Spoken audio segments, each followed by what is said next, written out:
But we are going to go through with this, because that's what makes Pakistan resilient. That's what makes Pakistanis resilient and great people. We've gone through a lot of hardship. There's a bit of hardship right now, but we'll go through this. This smoke screen would go away, and we'd begin to see the future that we've just laid out in a matter of hopefully a year or two. Now, do I further bore you with the energy, or is this good enough?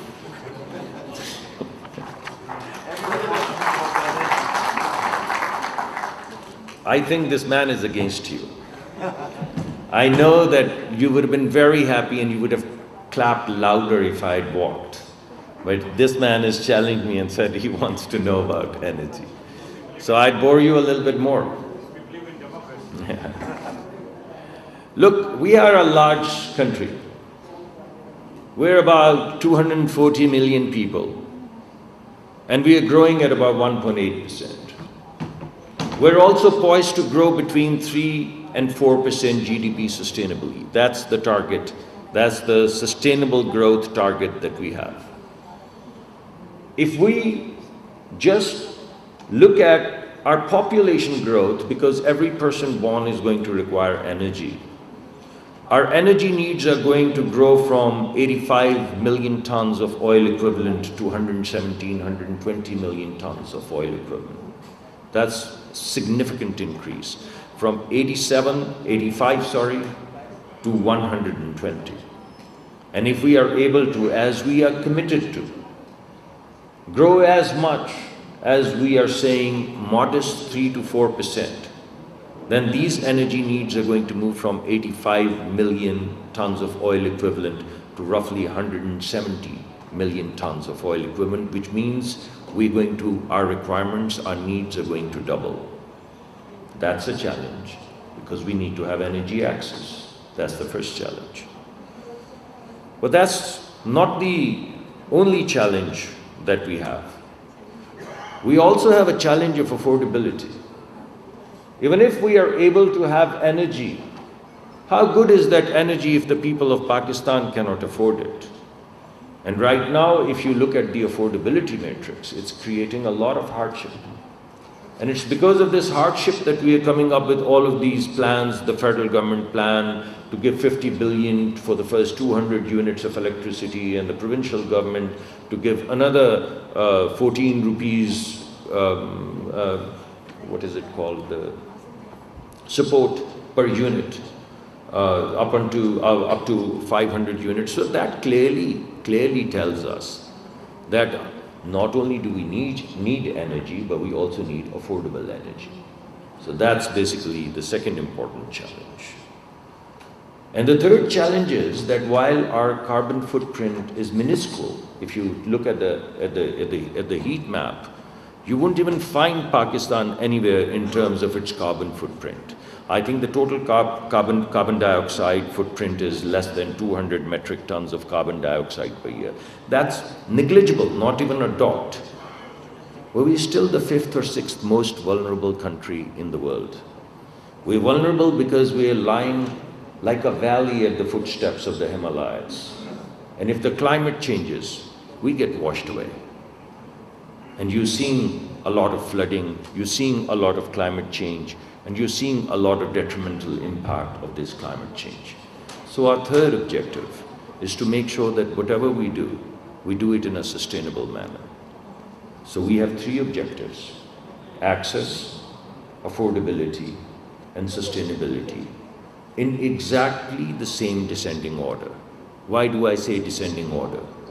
Because countries that don't have issues of affordability and countries that don't have issues of access only have issues of sustainability. So the language that they speak is very different from the language that we speak. For them, the romantic idea is sustainable energy. For us, we have to take care of our people, supply energy, make it affordable, and make it sustainable in the same descending order. So those are our objectives for our energy strategy. We've built this energy strategy based upon 5 pillars. Number 1, indigenization. Number 2, optimization. Number 3, electrification. Number 4, liberalization. And number 5, innovation. So 5 pillars. 5 pillars which are going to give us access, affordability, and sustainability. What do these pillars mean?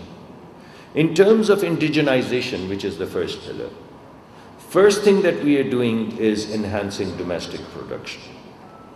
And as you know, we have concessions that we've put out for domestic, for our on-land assets that we put out for bidding. And we are in the process right now of putting out offshore assets. We would like to produce energy in-house as much as possible. We are also have 2 policies right now, one for greenfield refineries and the other for brownfield refineries. We're improving our existing refineries in making them compliant with global standards, Euro 5 standards. We are also in the process of negotiating with global investors for a large 350 million barrel oil refinery.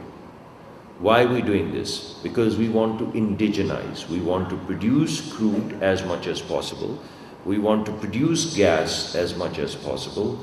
And we also want to refine it in-house so that we don't have to pay the premium for the refined petroleum products.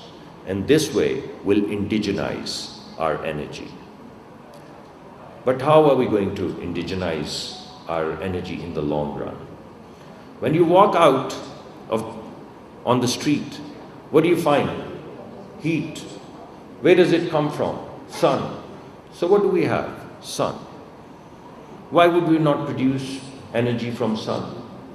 That's a question that baffles each one of us. So we have sun with such high radiation that the biggest chunk of indigenization over the next 10 years is going to come from solar energy. And many countries don't have this facility. But in our case, in the case of Pakistan, sun and wind are counter-cyclical. Our sun shines during the day and we have a gusty wind through the corridors, particularly in Sindh, during the night. So if we come up with a hybrid solution of wind and sun, all of a sudden our plant factor or our availability goes up exponentially. So our third anchor for indigenization is basically to pull all guns blazing, move all guns blazing towards solar and renewable energy. So these 3 big ticket items, indigenization through domestic production, through domestic refinery, and solar, a hybrid, a combination of solar and wind energy, should give you confidence that we're going to indigenize a whole lot of our energy requirements. The second pillar that we have is optimization. What does optimization mean? Basically, we have a lot of energy loss. We have a lot of energy loss at our distribution companies. We also have an equal amount of energy loss in the way of UFG, which is unaccounted for gas, in the way of losses with our SWE companies. So we right now have a strategy through which we are going to contain these losses and optimize the system. We're in the process of privatizing our distribution companies, DISCOs, you guys know about it. And simultaneously we are preparing and corporatizing our distribution companies, gas distribution companies. The equivalent of a transformer in gas sector is TBS, town-based metering system.